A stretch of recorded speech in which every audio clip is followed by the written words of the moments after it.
Hi friends. కొంతమంది ఆధ్యాత్మిక గురువులు, మోటివేషన్ స్పీకర్స్ శరీరం, మనసు, ఆత్మ అనే త్రియేకత్వాన్ని ఒక అణువులో ఉన్న ఎలక్ట్రాన్స్, ప్రోటాన్స్, న్యూట్రాన్స్తో పోల్చి చెప్తారు. కానీ ఇది శాస్త్రీయంగా నిరూపితమైన విషయం కాదు. కానీ ఒక ప్రతీకాత్మక పోలికగా చెప్తారు. అంటే సింబాలిక్గా మాత్రమే చెప్తారు.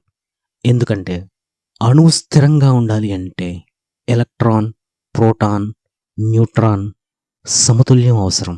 అలాగే మనిషి జీవితంలో కూడా శరీరం, మనసు, ఆత్మ సమతుల్యం ఉంటేనే నిజమైన ప్రశాంతత, ఆరోగ్యం, చైతన్యం వస్తాయని ఆధ్యాత్మికంగా వివరిస్తారు. శరీరం న్యూట్రాన్ లాగా స్థిరత్వానికి ప్రతీకగా చెప్తారు. మనసును ఎలక్ట్రాన్ లాగా ఎప్పుడు చలనం ఉండేదిగా చెప్తారు. మరి ఆత్మను ప్రోటాన్ లాగా కేంద్ర శక్తిగా వర్ణిస్తారు. ఇది సైన్స్ కంటే ఎక్కువగా ఆధ్యాత్మిక భావనను సులభంగా అర్థమయ్యేలా చెప్పే ఉపమానం మాత్రమే. అసలు యోగం చెప్పేది ఏంటంటే మన శరీరం, మనస్సు, ఆత్మ ఒకే దారిలో పనిచేసినప్పుడు మనిషిలో సంపూర్ణ సమతుల్యం ఏర్పడుతుంది. ఈ సమతుల్యానికి పతాంజలి మహర్షి రచించిన అష్టాంగ యోగాలో 8 మెట్లు మీ జీవితాన్ని మార్చే గొప్ప మార్గాలుగా చెప్పారు. ప్రీవియస్ వీడియోలో అష్టాంగ యోగం యమనియమాల గురించి తెలుసుకున్నాం. తప్పకుండా ఆ వీడియోని చూడండి.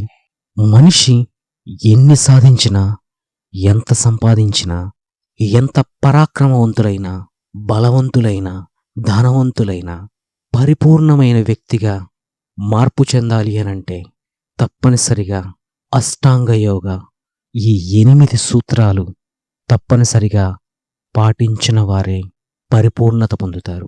అందుకు ఇప్పుడు చెప్పబోయే ఈ కథ ఒక బలమైన, పరాక్రమవంతమైన యోధుడి జీవిత పరిపూర్ణత గురించి. చూడండి. ఒక మహారాజ్యంలో అరవింద్ అనే యువ యోధుడు ఉండేవాడు.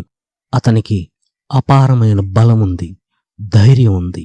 కానీ కోపం అంతే ఎక్కువ ఉంటుంది. యుద్ధంలో అతన్ని ఎవరూ ఓడించలేకపోయారు. కానీ అతనికి శాంతి లేదు.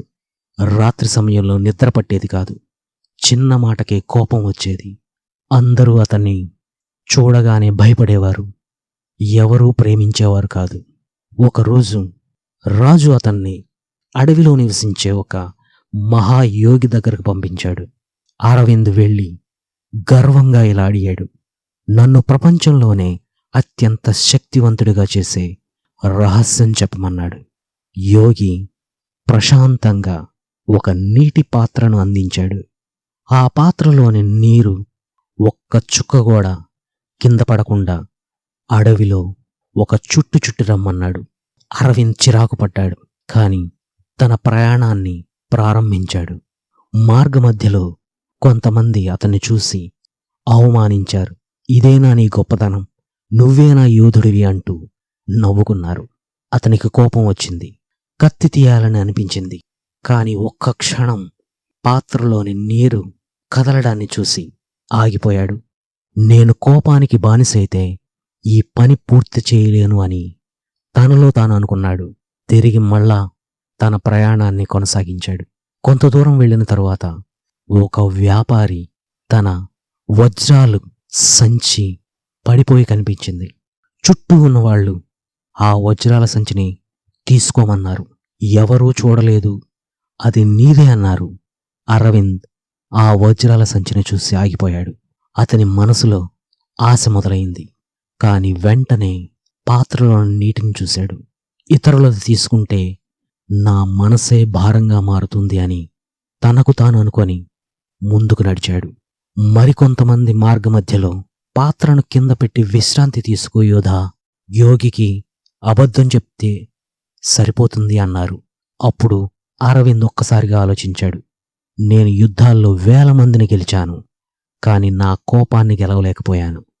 నా ఆశలను గెలవలేకపోయాను. నా అహంకారాన్ని గెలవలేకపోయాను. ఆ క్షణమే అతనికి నిజం అర్థమైంది. ఎట్టకేలకు యోగి దగ్గరకు చేరుకున్నాడు.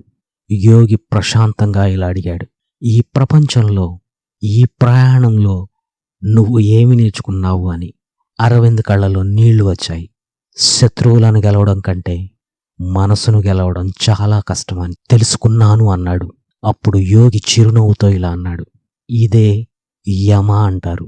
కోపాన్ని జయించడం అహింస, అబద్ధాన్ని జయించడం సత్యం, ఆశను జయించడం ఆస్తేయం, ఇంద్రియాలను జయించడం బ్రహ్మచర్యం, అత్యాశను జయించడం అపరిగ్రహం.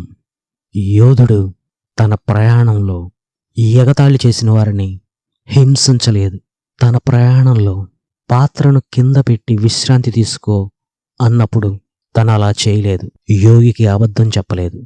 ఇదే సత్యం.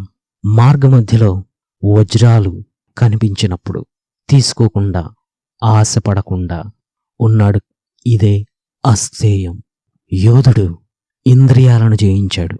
ఎందుకంటే, ఎలాగంటే తన దగ్గర శక్తి ఉంది, కానీ ఆ శక్తిని ఎవరి మీద ప్రదర్శించలేదు.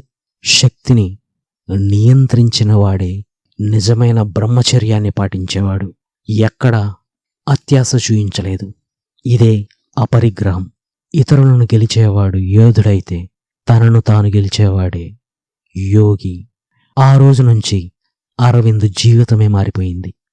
అతను ఇక ప్రజలను భయపెట్టి గెలవలేదు, ప్రేమతో గెలిచాడు.